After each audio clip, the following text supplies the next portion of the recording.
A minute is always 60 seconds. That is a physical fact.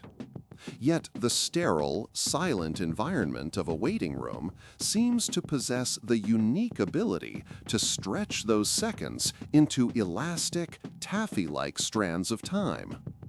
This isn't a simple trick of boredom, it's a fundamental feature of our temporal perception.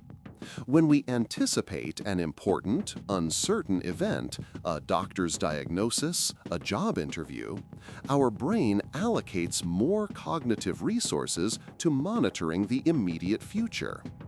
This heightened state of vigilance, a form of low-grade anxiety, effectively increases the amount of information processed per second.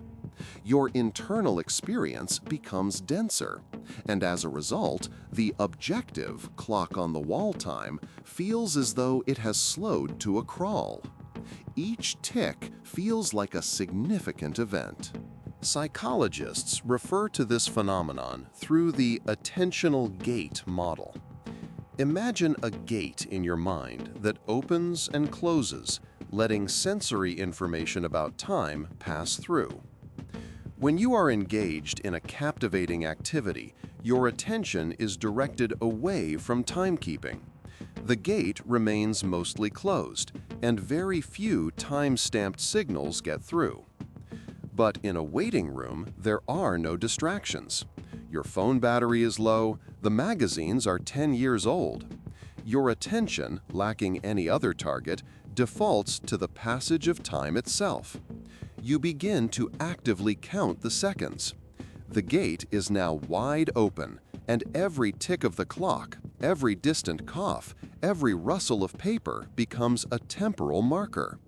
This flood of time-related data creates the illusion of a longer duration, because your brain interprets a high number of processed signals as a long interval. A crucial multiplier in this experience is the lack of control.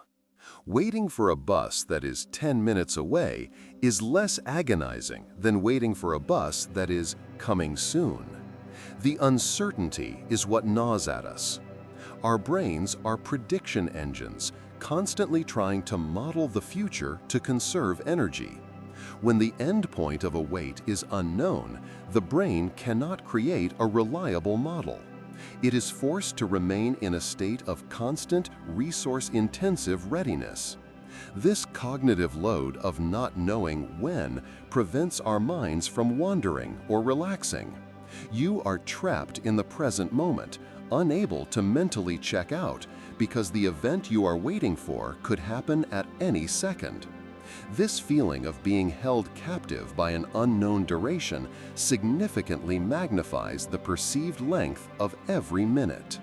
This entire experience is governed by what is known as prospective timing, the estimation of time as it unfolds. When we are forced to attend to duration, it invariably feels longer. This is the opposite of retrospective timing, which is how we judge time after the fact. A fun, busy weekend seems to fly by in the moment, an example of prospective timing where we aren't paying attention to the clock. But when you look back on it Monday morning, it feels rich and full, and therefore long in memory. This is retrospective timing, where the duration is judged by the number of memories created. The waiting room is a prospective timing nightmare.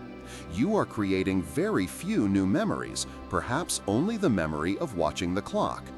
So while the experience feels excruciatingly long, when you look back on it later, that 30-minute wait might feel like a brief, empty blip. Beneath these psychological models lies a neurochemical reality. Our internal sense of time is heavily influenced by neurotransmitters, particularly dopamine.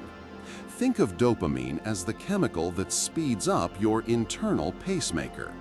When you are engaged, excited, or anticipating a reward, dopamine levels rise, your internal clock speeds up, and external time seems to pass more quickly. A waiting room is the antithesis of a rewarding environment. It is monotonous and unstimulating. This can lead to a decrease in dopamine activity. As your internal pacemaker slows down, more ticks from the external world clock are counted for every 1 tick of your internal clock. The ratio is skewed, creating the profound sensation of time dragging its feet. Ultimately, the waiting room does not induce simple boredom. If you were just bored at home, you might daydream, create a story, or stare at a wall and let your mind drift. That is an unconstrained state. The waiting room imposes a constrained boredom. The anticipation of your name being called acts as a cognitive tether, preventing your mind from truly escaping. You are too alert to daydream effectively, but too understimulated to be engaged. It is this unique trap, being mentally shackled to a moment that refuses to pass, that distinguishes this experience. You are not just bored, you are actively, attentively, and helplessly experiencing the granular texture of time itself. Monotony has grown fast. Nearly 2,700 people have watched in the last few weeks, yet less than 0.03% are subscribed. It would mean a lot if you joined by hitting subscribe. And again, thanks for watching.